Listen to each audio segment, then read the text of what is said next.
Hi folks, lesson number 9, class number 9, Hebrew for all.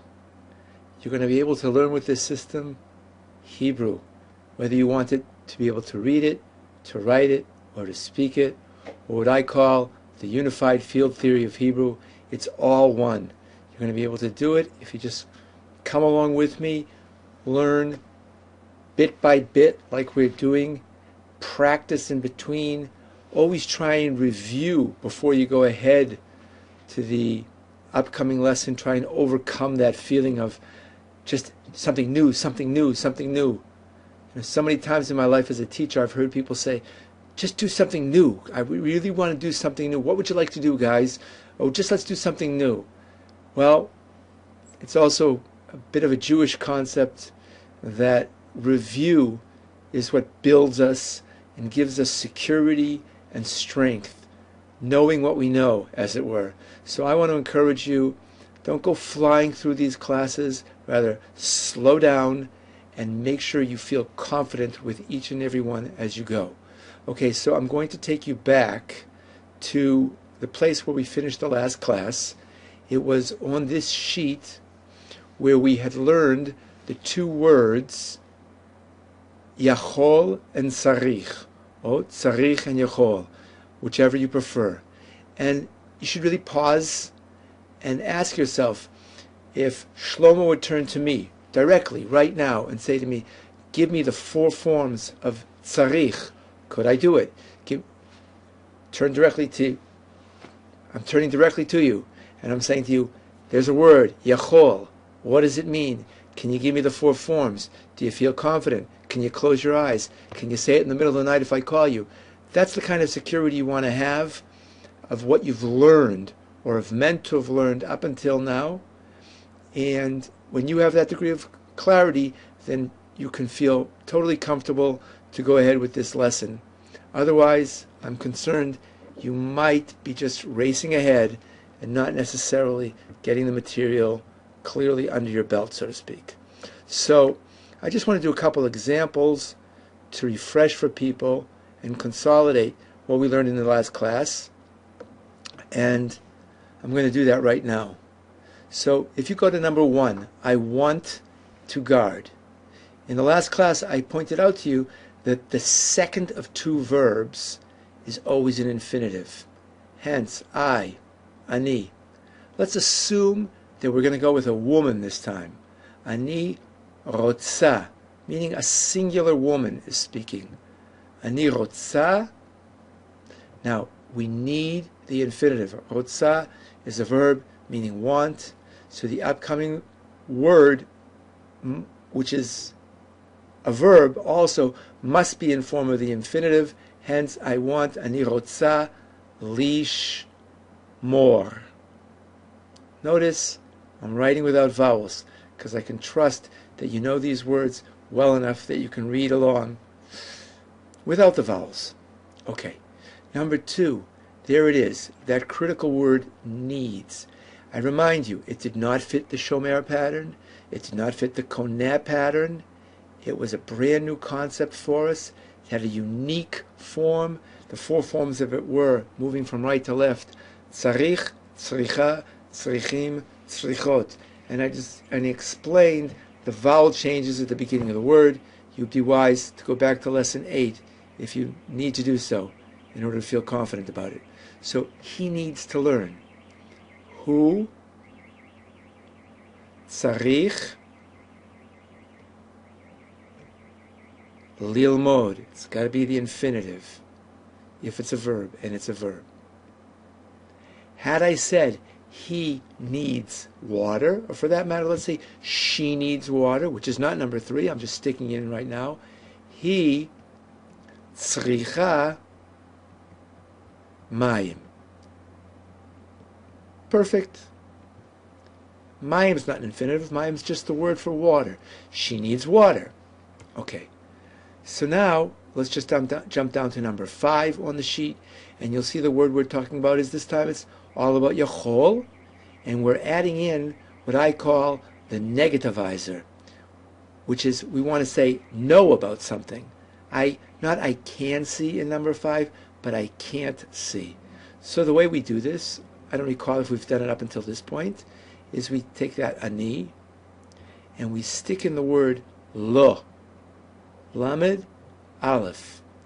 Now you might find it written with this little dot in there to give it the O sound, or otherwise most probably you'll never see it with the dot in there, because that's a word that's so distinctive and so clearly recognized, everyone just knows to pronounce it as lo.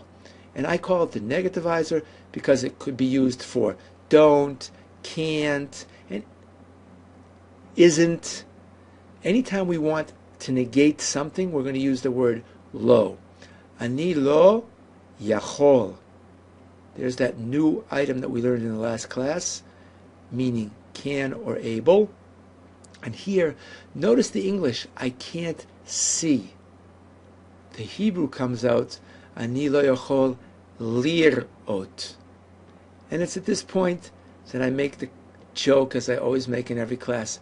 Everyone has run into an Israeli who says, I can't to see. What, you can't to see? And the reason they're doing that now should be understandable to all of us, because after can and can't, they know from their mother tongue that there should be the infinitive. Hence, ani lo yochol lerot. Good luck with the rest of that page. Okay. Next, I want to go ahead to a new subject for the day, and that is, here we go. I'm going to be handwriting this for you. Come on, what happened? I need that blank page. We're going to be learning something new, and I'm going to be doing it all in script. Follow along with me, please. Ani. Can you say this chart all by yourself? You would want to. So feel free to pause as I'm writing. Ani, ata, at. And you could practice it before hearing me put the words up there. Ani, ata, at, hu, he. Anachnu, atem, aten.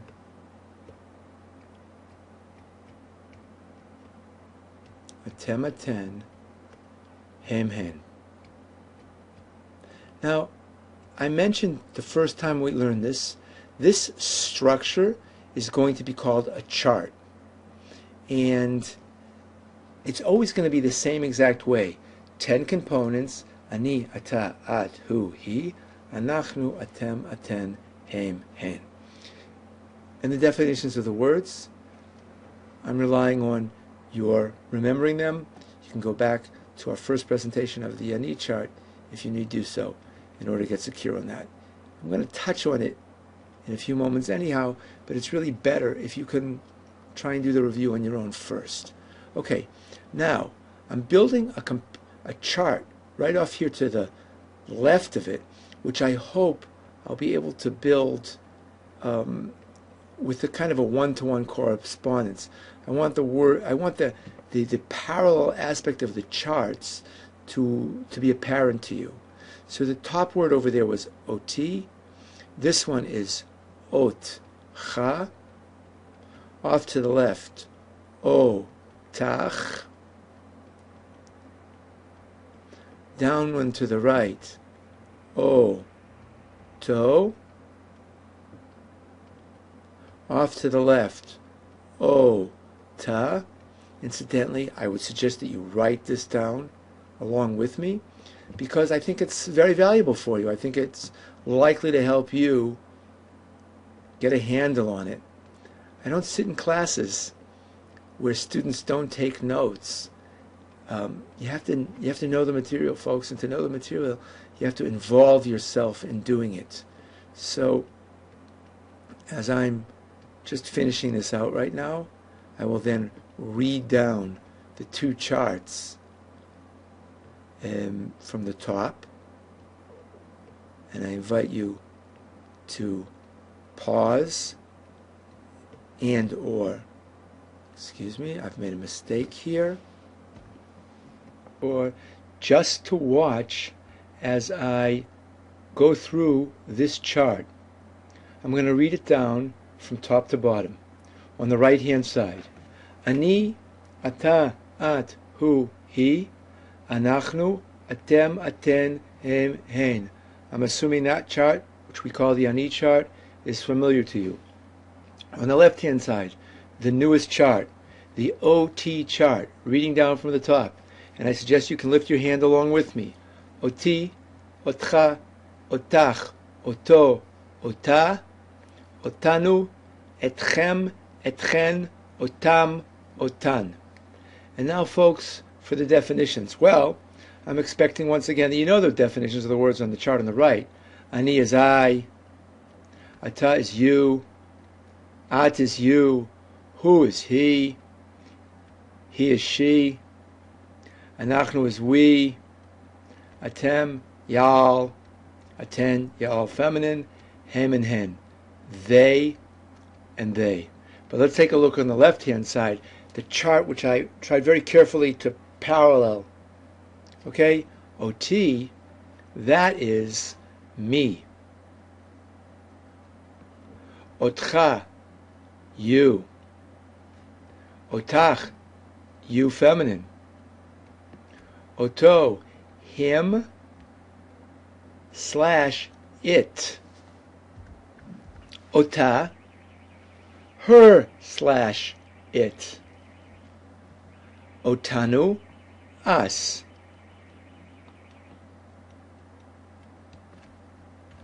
Etchem, y'all. Once again. Etchen, y'all. Otam, them. And otan, them, feminine.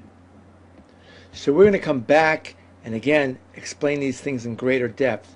But let's just try and get the pronunciation correct and an understanding on a simple level of how we use them. And like I say, in class number 10, we'll be coming right back to this subject matter. Ani, ata, at, hu, he, anachnu, atem, aten, hem, hen. Oti, otcha. Say it along with me. Otach, oto, ota, otanu, etchem, etchen, otam, otan. Now you see, folks, that what might help you as a memory device on the chart on the left-hand side of the OT chart is that it's always starting O until it gets down to that line, second up from the bottom. And here we have what I call the presidential mistake. What's that mean? Here in Israel, there are actually homegrown Israeli presidents, prime ministers. I'm not exactly sure, my memory doesn't serve me perfectly well, but who one could hear saying or having said in the past, ot chem and ot chen. It's a little bit of a quirk in the chart itself. One might think that etchem should be, as it were, otchem, etc. It's very common to find that mistake among common Israeli speakers. You've worked through almost all of the chart, oti, oti, otcha, otach, oto, ota, and you would think you would continue with otchem, but no, correct pronunciation, and I don't want to repeat it again, and I encourage everyone to say it correctly from day one. Etchem, etchen, otam, otan. Okay, the OT chart, oti, otcha, otach, oto, ota, otanu, etchem, etchen, otam, otan. I'm going to finish the class on this note straight ahead. In the upcoming class, class number 10, we'll go ahead and explain why have I created these in a parallel way. You'll be best off, you'll serve yourself best if you'll have these two charts memorized or as known as well as possible by you before you come into the next class. All the best. It was a pleasure learning with you. Shalom, shalom.